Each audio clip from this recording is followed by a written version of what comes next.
স্ত্রীকে তালাক দিয়ে শাশুড়িকে বিয়ে করেছেন এক যুবক। এই ঘটনার একটি ভিডিও সামাজিক যোগাযোগ মাধ্যমে ভাইরাল হয়েছে।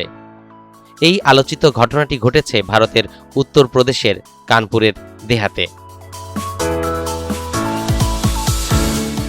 গত 7 জুন রোববার সামাজিক যোগাযোগ মাধ্যমে ভাইরাল হওয়া ভিডিও ক্লিপে দেখা যায় নবদম্পতি বিয়ের রেজিস্ট্রি কাগজ হাতে নিয়ে ক্যামেরার সামনে দাঁড়িয়ে আছেন।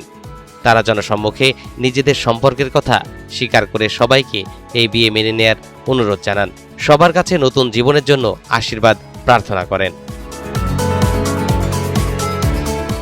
স্থানীয় সূত্রের বরাত দিয়ে ভারতীয় সংবাদ মাধ্যমগুলো জানিয়েছে, মেয়ের বিয়ের পর থেকেই জামাই ও শাশুড়ির মধ্যে ঘনিষ্ঠতা তৈরি হয়েছিল। পরবর্তীতে তা প্রেমের সম্পর্কে রূপ নেয়। শেষ পর্যন্ত জামাই তার স্ত্রীর সঙ্গে সম্পর্ক চুকিয়ে দিয়ে শাশুড়িকে নিয়ে আদালতে গিয়ে আইনিভাবে বিয়ে সম্পন্ন করে। এই ঘটনা নিয়ে এলাকায় ব্যাপক গুঞ্জন তৈরি হয়েছে। তরিকুল ইসলাম, এনটিভি অনলাইন।